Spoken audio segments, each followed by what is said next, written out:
Good afternoon and welcome to Grand Rounds. Please remember to sign the attendance record at the back of the auditorium, and also please remember to sign the program evaluations that you should have. And if you could give us any ideas in regards to future topics or future speakers, CME committee would be appreciative of that. Uh, uh, Quick announcement is that next week we will not have a Grand Round, so please join us in 2 weeks. Today, I have the pleasure of reintroducing Dr. Selden Spencer. Dr. Spencer is a board-certified neurologist and a member of the departments of neurology at McFarland and MGMC, and he is back today to conclude his two-part series on pain with attention to headache. And please join me in welcoming Dr. Spencer. Okay, good. Thank you. All right, good morning or afternoon. This is a continuation and on purpose. The idea being that the whole initial presentation about pain was a setup for now talking about headache, which should be viewed in the same light. To kind of rehash a couple things from the last presentation, I had a patient over the weekend, several weekends ago, where the physical therapist said, well, hey, maybe we should adapt some of the things that you talked about in your presentation and use a TENS unit on this person. Again, the idea of a TENS unit is you try to work with the gate control theory and you try to emphasize the A delta fibers, which are a little bit faster acting, and mute the slower acting C fibers, which are really the more pain mediating ones. And man, it worked great. But then as a reality test, the next day the patient said it was terrible. So, you know, it's just the reality of pain management that you can take these theories and they sometimes work and sometimes don't. But in talking about headache, again, I think it's behooves us to try and think about where the dysfunction is coming from. Is this a problem of the periphery and something with the scalp?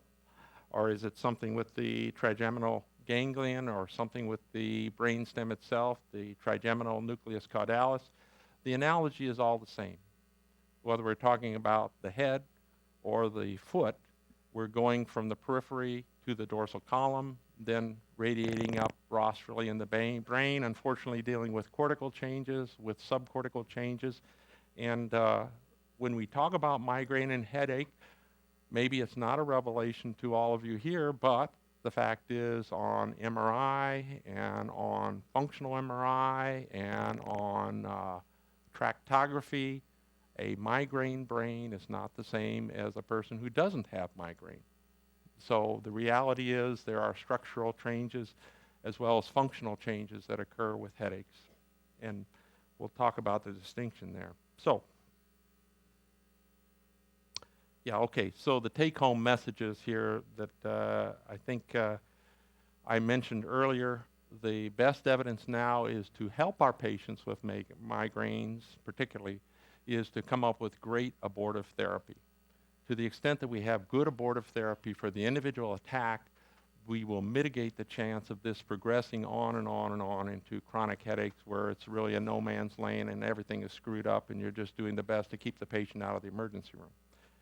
To that end, some of the new things on the horizons will be the antibodies to calcitonin gene-related peptide. We'll talk about that a little bit. It's not available in the pharmacy now, but in the next year or two, these drugs will be available. And then secondly, what is the rationale for Botox? And it is very interesting science, and we're doing it. We'll see what we can say about that as far as when you already lose the battle as far as the episodic headache going on to chronic daily headaches. Okay, so here's headache, and this is the kind of outline that I want to follow. Obviously, one of the chores that I have to deal with and all of you have to deal with is when is the headache a real serious problem? When is it something that is dangerous and disastrous, the subarachnoid hemorrhage, so on and so on. We'll try to address that and make you comfortable with that idea. We'll talk a little bit about the headache classifications and the definition of migraine. Probably for the, well, it's getting on, well, at least 25 years I've been in the Department of Neurology. We've had unending discussions about what is a migraine, what is not a migraine, and that hasn't changed. But again, to emphasize the idea of preventing episodic headaches going on to chronic. It's almost like you're talking about multiple sclerosis in some regards. You know, in MS, you have an attack. Person comes back normal. They have recovery of their vision. Everything's fine. But then over the years, if they have more and more attacks, it becomes a chronic progressive illness. And I think you want to keep that same model in your mind in terms of dealing with migraine. I want to talk a little bit about the physiology of cortical spreading depression, its relevance not only to migraine but also to stroke, and the relationship of migraine to stroke. And then I'll go over briefly my workup, which is 1 page, and then talk about treatment, which is probably 2 pages because it's not that complex. At least I don't have that much to offer. So again, migraine is one type of headache, and to me the history is key. You want to get the onset, location, progression, radiation, concomitants, and is it episodic? I think I would like to emphasize that most people I see don't have just migraine. They have medication overuse headache. They have other types of neck alterations. There's a lot of other pain issues going on. So it's not strictly a lumper kind of approach, and you have to address all those variations.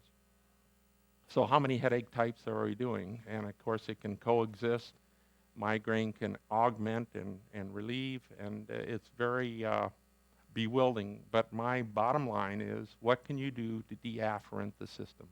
What can you do to reduce the amount of input that's going into the brain and the brain get all screwed up long term? So migraine, you know, I'll show you the categories later on, but if you can just remember the memnotic pin, if this person has photophobia, has impact, that is, they have to lay down, they have to stop what they're doing, or if they're throwing up, that has a high predictive value, even 2 out of those 3, that migraine is part of the headache problem that you're going to be dealing with. If you wanted to have your own memnotic or list to remember to go over with the migraine patient, first, worst, recurrent, number of days a month, those kind of facts all need to be in the history that you're taking with your headache patient. And, you know, admittedly, this talk is going to be a lot of the pedestrian stuff about headache management and thinking, but I hope there'll be some science in here that'll make it a little bit more interesting as we go along. So this is the classic, Dodek is the big guru down in Arizona with Mayo Clinic, and the Snoop 4. It's pretty logical and appropriate, and you have to have this kind of in the back of your mind in terms of seeing somebody in the emergency room, or God bless the emergency room doctors that have to deal with this day in and day out. When are you going to get into trouble? And the first, the memnotic talks about secondary risk factors, and obviously if you have somebody with a new headache and they have a background of cancer, or they have a background of an inflammatory disorder, even diabetes, you have to kind of be a little bit wary that you could be getting into trouble with something. Along with that, if they're older, if they're age 50, everything is giant cell arteritis until proven otherwise. Just don't even bother. Get the blood tests. We're just admitting somebody today. Dr. Hayes is thinking there, and I just told her over the phone, don't even consider it. This is giant cell arteritis until proven otherwise. And then the timing, as I said, sudden onset, classic line, worst headache in the life, and then any kind of neurologic findings. If they do have a little bit of ptosis, a little bit of a red eye, a little bit of a droopy arm, or some sensory complaints, you may have to consider it being a more serious problem. But the classic thing, if it's similar to what they've had before, don't worry. Chronic is benign. That's it. If they've had the same headache before and it's back again, don't worry about it. You'll just have to find some way out, and you're not having to worry about doing a spinal tap or something like that. So when to do a CT scan? I really love giving these talks because I can editorialize, you know, and give my own opinion. So here's a little throwaway. Here's a new article you'll no doubt read about from Boston, saying treatment of headaches for more than 12 million Americans costs $31 billion a year. Some of this cost could be offset if physicians ordered fewer tests and counseled patients more about positive lifestyles, research from Beth Israel Medical Center. I do not agree with that at all. I think imaging is the greatest medicine around. There is nothing more therapeutic than getting a CT scan, sitting down, going over the patient. Hey, this is your brain. Your brain looks fine. The radiologist said it looks fine. that helps patients tremendously to get on with treatment of their headache. But obviously, this is a bad actor, a very subtle little line of blood that evolved over the days in a some type of hemorrhagic process. But regardless, this is why you do the imaging, and I don't have any problem with order. In contrast to the, and I'll be damned if we get stuck with being billed for doing imaging on our patients or something like that. I mean, I think it's a useful tool. So, just like with pain, there's a taxonomy for international headache. 14 categories. 1.2 is a migraine with aura, and I should state immediately that aura with migraine is a worse actor than regular migraine. About a third of the patients with migraine have auras, and I think they have a worse prognostic future ahead of them. Second category is tension type clusters and the trigeminal autonomic cephalgias. Anyway, there's 200 plus diagnoses here that you can avail yourself with if you had the time and energy. And they have very precise definitions. So again, the classification for a migraine, in this case without aura, has all the classic features that you can read for yourself. Again, it's not an endless period of head pain. It's 4 to 72 hours. And then unilateral location, pulsatile, 2 of those characteristics, and then also nausea or photophobia or phonophobia. And there you go. Now, this is the endless argument, and I am in the camp that I am a splitter, not a lumper. If I have a patient that has migraine, that's fine, but if they also have an issue where the back of their head hurts almost relentlessly, and there's tough, tight muscles back there, I think they have a tension type problem as well. Anyway, according to Lipton, everything should be lumped and everything be considered a migraine. But if they have pressure in the face and they have a pressure change that went, a barometric change that went along with that, I think there's probably something with the mucosa and their sinuses that needs attention. Again, my bias. And migraines per se have a 4-part scenario. They have premonitory symptoms, followed by aura, followed by unilateral throbbing, followed by a postdrome. So pictorially, it looks like this. They build over hours, even days, and then the aura is rather short-lived, 40 minutes, and then the misery goes on maybe for a day, depending on how successful you are in abortive treatment. And usually, and I know my nurses here heard this over and over again, try to get them to sleep. If you really want to stop the headache, you try to get them to sleep. And then they will feel a little weird afterwards. Sometimes euphoria, but more likely just exhausted and wiped out from the experience. So here's all the bad news, the epidemiology. I guess I want to go to the bottom and saying, you know, according to the World Health Organization, migraine is the 8th leading cause of disability. You can read the staggering numbers here of the cost. Women usually 3 times more afflicted than men.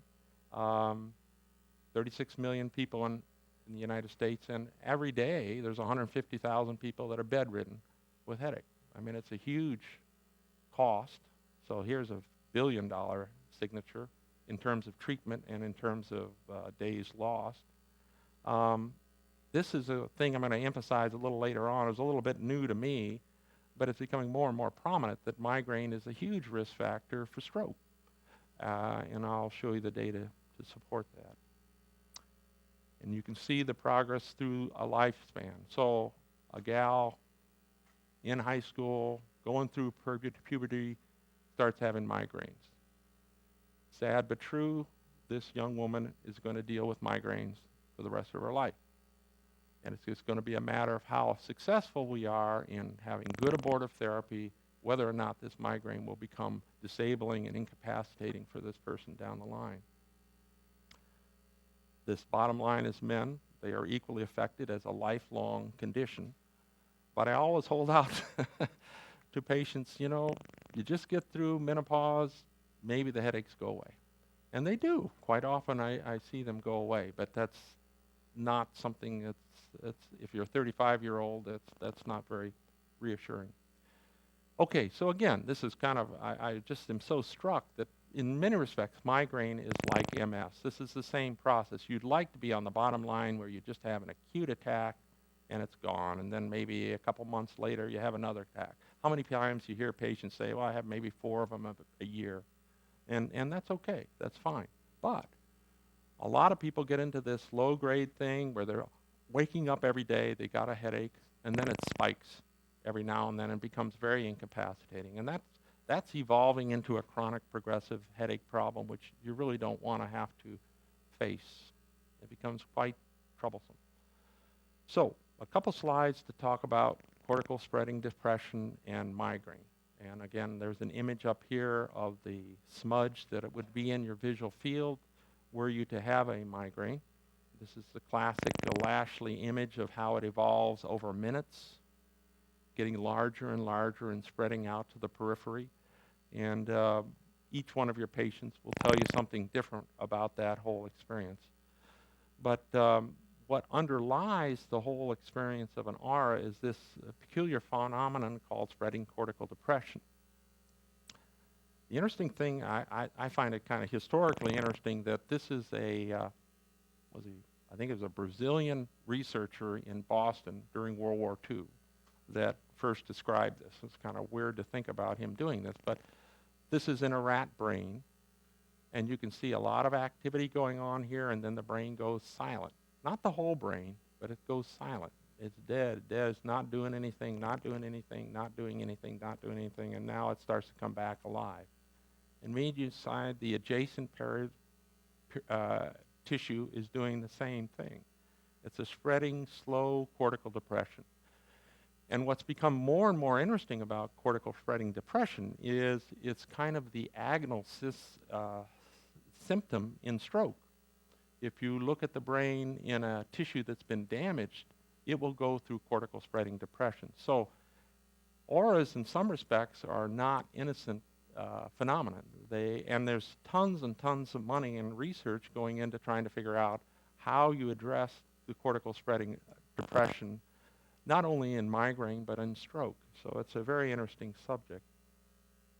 And one of the curiosities, and I'll get to it, I think it shows up later, one of the drugs that seems to work is the drug called memantine, which is what we use for dementia now. So it's kind of an odd thing. But all right, so the whole concept of progression in becoming a chronic daily headache, I've summarized here. Allodynia becomes a big, so here would be a signature.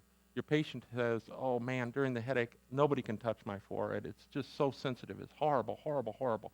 Headache is gone. You can touch my forehead. Everything's cool. Chronic progressive, you can't ever touch that head. And I can't tell you the number of patients I've had where nobody's going to touch my hair. I don't want my hair cut. Leave my hair alone. Anytime you touch my skin, it just is through the roof. And if anything was a signature that the brain stem has become hypersensitive, particularly the thalamus, that kind of a complaint would adhere. Same would be true from the other sensory modalities, whether it be osmophobia or photophobia. The brain becomes hypersensitive, whether it be on a thalamic basis or on a cortical basis. And there are structural changes, I've said it before, in the brain that happen with this chronic progressive state.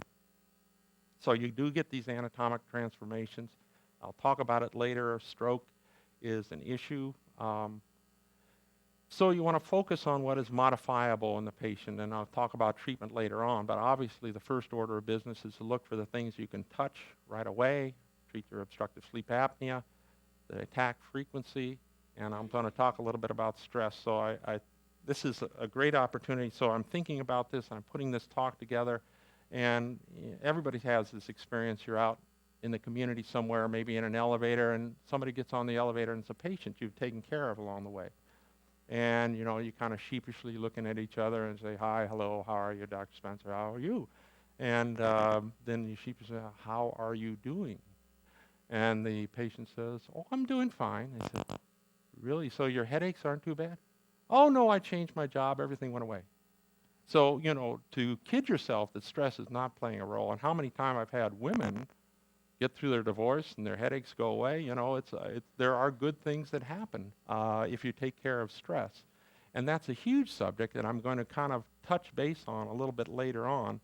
But if we don't take the time and try to assess, oh, one last story. Okay, this is a woman years ago who every morning, she finally told me the story, every morning she would go to work and she's working behind her desk, and right in front of her, her boss would come 6 inches away from her face and start screaming at her about something. Now tell me that's not stressful. So I encouraged her, you know, try to find a better work arrangement or something like that. And she did. What did she go to? She became an emergency medical responder. And it's like, no. You don't get the message. You want to have a less stressful job, right? So big issue. Non-modifiable factors. We'll talk about genetics in a little bit. But again, great abortive therapy is what we all should be thinking about in terms of trying to mitigate the damage from migraine. Just some pictures to again characterize this progressive problem. Another picture emphasizing a little bit more about sleep.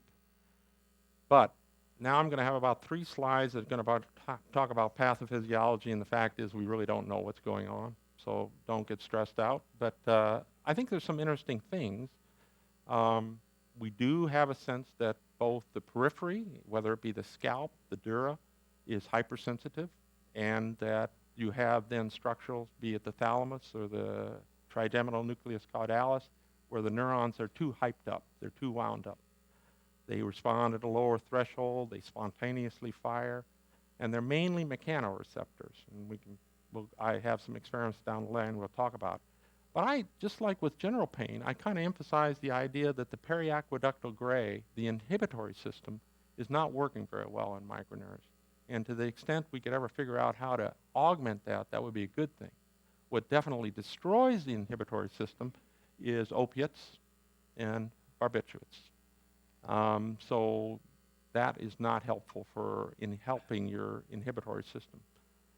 So many structural chemical alterations, biomarkers like calcitonin gene-related peptide, and just structurally looking at the brain can tell you about that.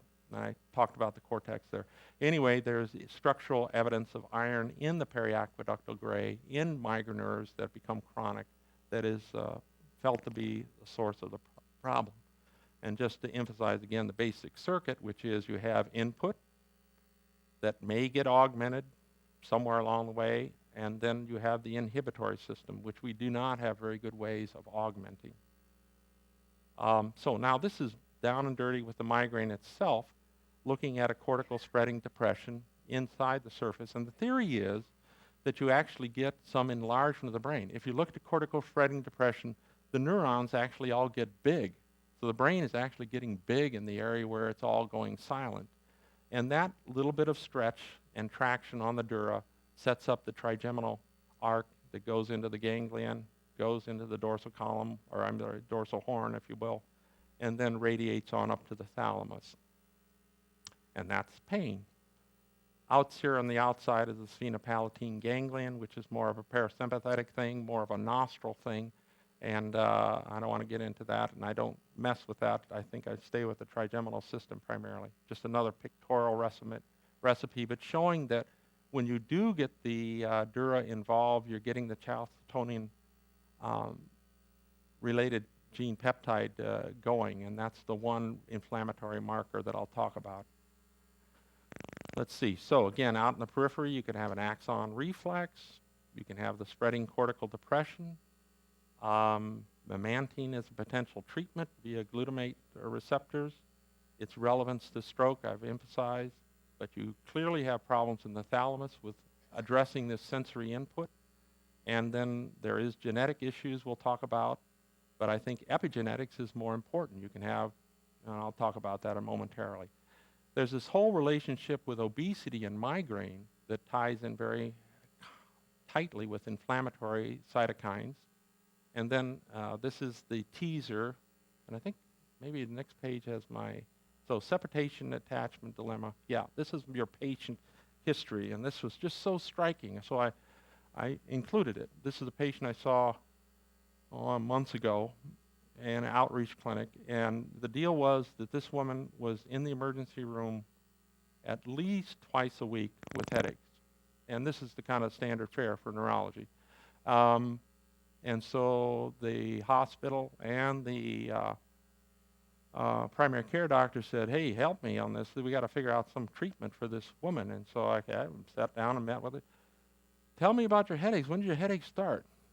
Well, it started when I was beaten by my father and I went to school black and blue. I really kind of liked the poetic alliteration quality to that phrase, so I included it in the note. Went to school black and blue. Now, she left home at age 17, put up with headaches coming and going from the back of her head, associated with vomiting, disabling at times, so there's a migrainous element to it. And she did have other conditions. She did have problems, diabetes.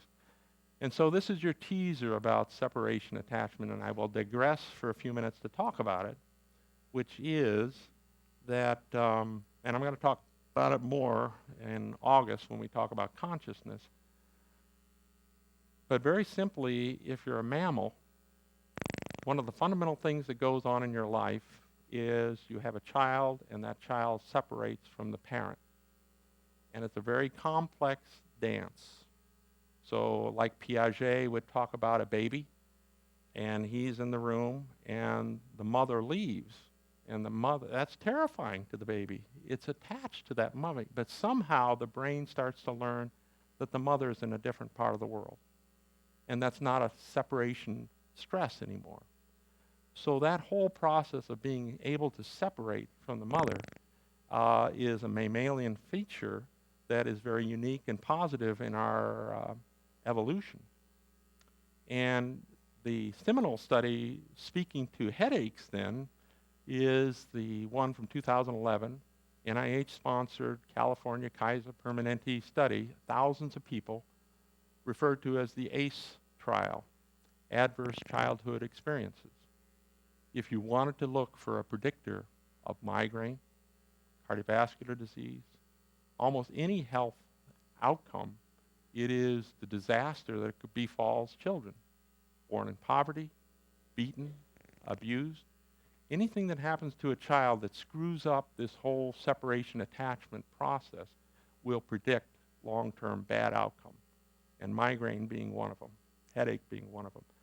So it's a very, and the reason I'm very interested in that whole concept is that there's a tremendous amount of neurological, neuroanatomical underpinning to this whole process, frontal versus limbic relationships. Then we'll talk about that in a month. So back to cortical spreading depression coming from the occiput going forward, triggering all this trigeminal mess. And I just, again, you can throw, but the reason I wanted to use this is because pictorially, if you release a lot of this calcitonin gene-related peptide, everything's hyped up. And if you can shut this down, it makes a big difference.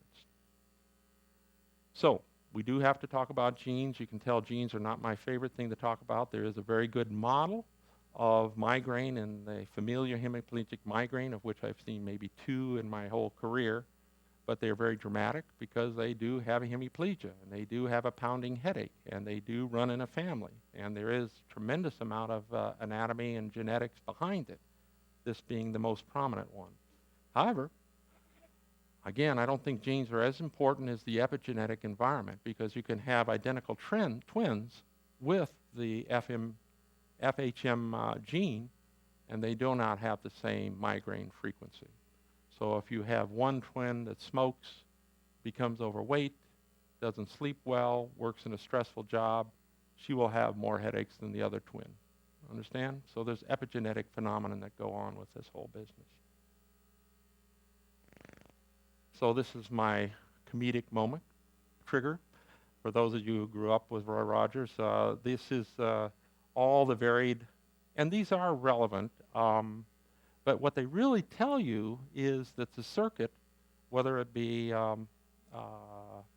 digestive or dietary or olfactory, is just hyped up. It's overwound up. And how this relates to your ultimate headache experience is important, because you don't want anything hyped up. This is a very nice summary, very recent summary about all the triggers and their circuitry that's tied up with them. Now, Jay Brown is here, and he lectures me on a regular basis about mast cells. And so Jay, this is a nod to you on this, okay? So we do know for sure allergic rhinitis have a lot more migraineurs.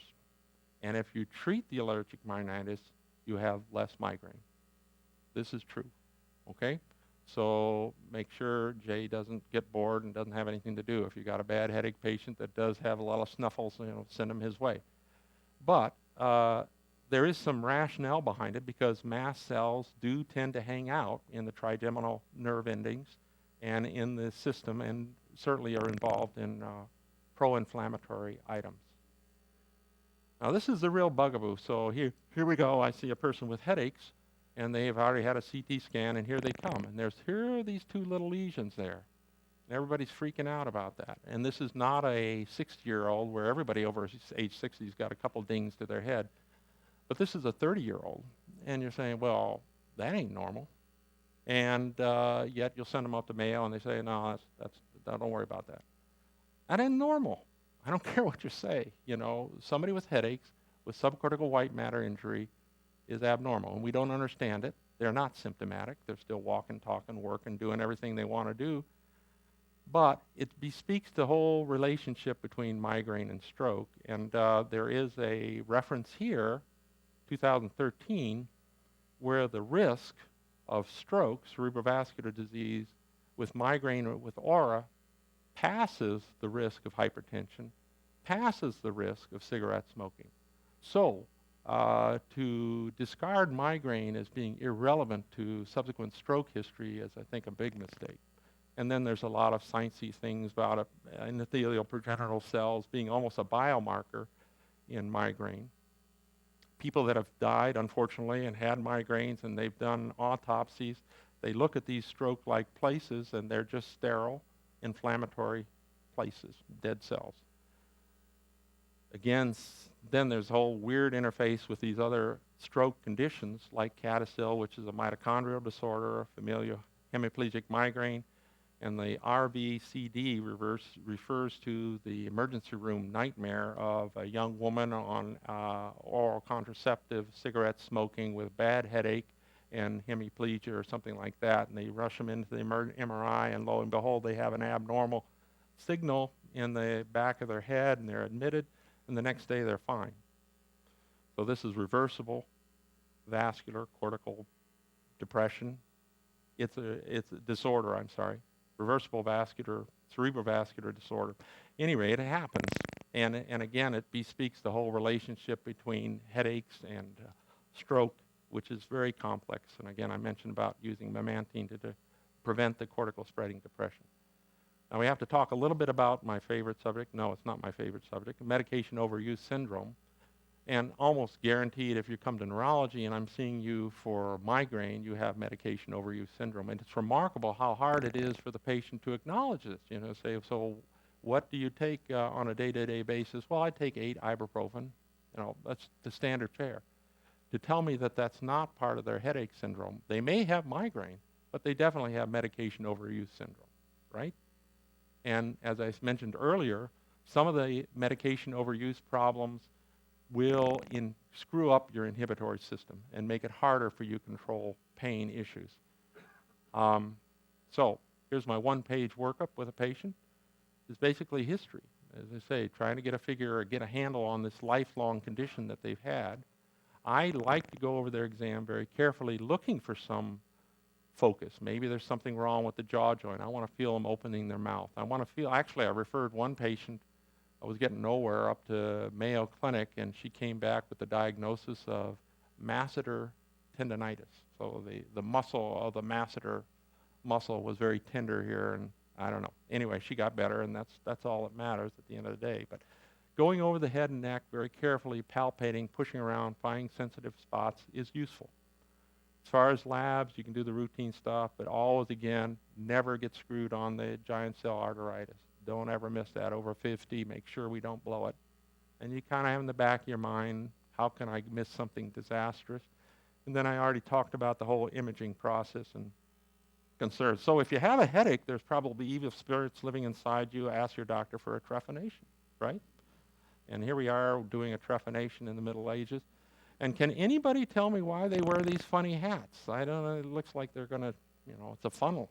What's the deal? All right. But at any rate, trephination has been around since Egyptian time, done for headaches. The Egyptians used to do this thing where they would take part of a crocodile and tie it very tightly around your head. I mean, there's all kinds of weird things that have been done for headaches. But I'm now going to give you the very general, abortive, and then preventative treatment that I pursue, and I think any of the other neurologists would probably tell you something different. But the main thing is you got to empower the patient. I'm very ecumenical. I don't care, whatever works. If you find aromatherapy works, do aromatherapy. That's fine. Everybody says, oh, you don't want them to do chiropractic. No, I don't care whether they do chiropractic. If that helps, do it. But the patient's got to take charge. Don't let them be passive. And I want their lifestyle to be carefully addressed, as I talked about stress earlier. Behavioral therapy, even group therapy can help. I have no problem with them going off gluten, dairy, and eggs for a month to see if that makes any difference. Water intake, exercise, small meals. I want their life boring and regular. Keep a diary and figure that out that way. As far as abortive treatment, I mentioned over and over again, this is the signature thing that we all should be bringing to the game and trying to find a way to help. What is the best anti-inflammatory drugs are the best way to go at this point. Whatever anti-inflammatory drug that patient finds that can blunt their headache, that's what you want to go with. Triptans definitely work, but they're not a panacea, and actually they can actually create a bit of a medication overuse syndrome. Any of the over-the-counter that were in the spoon in the previous slide you can think about. And if they're up to 4 headaches per month, I start to talk about preventative drugs. And then as far as prevention, it's the anticonvulsants. That's the topiramate, the Depakote's antihypertensive. That's the beta blockers and the calcium channel blockers. And then I think the tricyclic antidepressants still have a role. And some of the serotonin antidepressants also have benefit with regards to headache. So again, for abortive, the triptans, they're all available, very heavily promoted, and they do work. It can be transdermal, sub-Q, sublingual, on and on and on. Non-steroidals, I kind of like diclofenac because it has some science behind it, but whatever works for that individual patient. I like mixes. I have no problems with trying Excedrin, provided you're not using 3 or 4 of them a day. And then caffeine, I had one patient that only going to McDonald's for a particular Coca-Cola out of McDonald's would abort her headache. And great, if that works, that's what you want to do. Just keep it under 4 per month. And then you want to treat early to prevent that central sensitization. We know when the trigeminal ganglia gets stirred up. We know when the nucleus caudalis in the brainstem gets stirred up. You want to have everything in check before that time emerges. So I think everybody in this room knows the beta and calcium channel blockers as well as I do, and then the anticonvulsants, something we like to use a little bit more. The rationale, go slow, go low, monthly diaries, and look for twofers. I love it if you have a woman who has obesity and migraines, try the topiramate. They're going to have weight loss and they're going to have fewer headaches. Likewise, if you have an insomniac, why not use a tricyclic antidepressant, help their sleep, reduce their headaches. And then we're going to talk about the calcitonin gene-related peptides as another, not really well, it will be kind of a preventative treatment now that I think about it, right? Okay, now they're miserable. This is now a day in. They're miserable. They're calling Friday afternoon, 4 o'clock. I've had this headache now for 24, 48 hours. Please, what do we do? What do we do? And they're all smiling up there. You know what I do. You go to sleep. Go to sleep. Whatever you can do to go to sleep, that's what you got to do. And my recipe is Finnegan Visceral, 50 milligrams of each every 4 hours until you're asleep. That's the only way you're going to eventually, and it's a very bizarre thing. What is so great about sleep that it resets things? I don't understand physiologically why that works, but it does. And then, of course, some people will revert to blasting them with steroids. That sometimes helps. Amitriptyline is a good one to get them to sleep. Um, there is this whole argument about using membrane stabilizers like gabapentin while trying to taper off the overuse medicines. There's whole articles written to that effect. Sometimes using a triptan twice a day, especially a long-acting one like Amerge, might help you out of this predicament. I have no problem with using Haldol or other dopamine antagonists, again, with the main mission of putting somebody to sleep and just trying to reset the whole clock. Dihydroergotamine in the office or elsewhere. What I gather from the conferences, or I went to a conference recently, and there's this big industry now in different cities where you will just flood the patient. The patient comes in, oh, it's been 2 days, I've had a headache. They just flood this, and it's bizarre. They will anesthetize every trigeminal nerve rootlet on the head, the occipital nerve, greater occipital nerve, all of them. They will just totally deafferent the scalp. And they say it works. And obviously the sphenopalatine ganglion is a nasal thing. There's a new product out that advertises rescuing headache patients with treatment through the nose. All right. So chronic daily headaches, we're going to start to talk a little bit about Botox in the remaining time. But I don't want to ignore this other things. And this is your TENS unit for the head called Cephaly, and it's out there being marketed. I've never seen it work very well, but it's something to be aware of. But Botox was FDA approved based on this clinical trial. And I think it's fascinating stuff. This guy, Burstein, and I would, it's a well-written article. If you're really bored, you want to get something to read, do so, because the thinking and the science behind it is phenomenal. This is, as somebody who suffered in a lab doing this at one point or another, I have great admiration. So here's the experiment. You stick a recording needle in the thalamus, and you stick that needle in the thalamus. It's kind of like fishing. Stick that needle in there, and there's all kinds of noise going on. And you're trying to get that needle near a cell. And you get near a cell, it's sparking away, and you say, oh, this is great. Then you go a couple inches out here on the skin, and you tickle the skin a little bit and see if that area of the skin is connected to the nerve cell that you're listening to. Believe me, laborious work, laborious work. Anyway, this article is based on 23 cells that he found connected to the surface. And he mapped out the relationship to C fiber versus A delta fiber and all this fabulous research and how Botox affects that. And I'm a believer. I think it works. How does it work? We all think about Botox as knocking down the muscle, right? It's a neuromuscular blockade through acetylcholine. It also trashes nerves, or it destroys nerves. And what's beautiful about this is that if you do Botox in a patient, they're miserable. They're going home with a shot of Toradol, and they're going to go to bed, and they feel terrible. The benefit comes a week, 2 weeks, or a month later. And what it's based on is Botox interfering with vesicular transport. So the ability of the membrane to become hypersensitive, it's dependent on fragments of calcium channel that are remodeling on the membrane. And Botox interferes with that whole vesicular transport. So there's a rationale why this drug works. And this is getting late here, but this just shows that you can alter the spike firing again. And this is the protocol that you would follow. There's muscles in the forehead, procerus, corrugator, frontalis, temporalis, occipitalis, cervical paraspinous, trapezius, bang, bang, back. They're like a pin cushion, but it works to some degree. This is your one slide about calcitonin gene-related peptide. At the last talk, somebody asked me about what are the names of the drugs. Well, here they are, M344. Anyway, those are the names of the drugs in phase 3 clinical trial. And the phase 2 trial, and this is your reference, shows that it reduces the frequency. And this is an sub-Q injection once a month.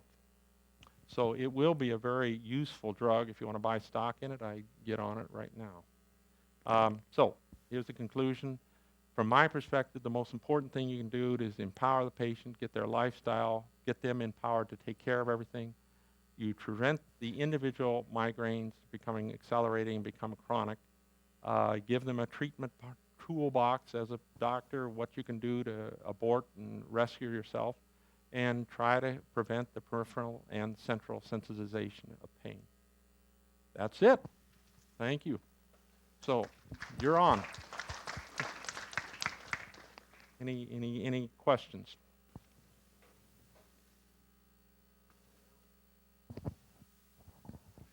Thanks for an excellent talk, Selden. You mentioned that the risk factor for stroke for migraine with aura is 4.3% greater, or is that times greater risk factor? But anyway, the question becomes, then do you start people, and at what age, and do they need another risk factor on like a baby aspirin, or is there anything you do preventive? Yeah. No, I mean, that's a very fair question, and the answer is no, I don't personally.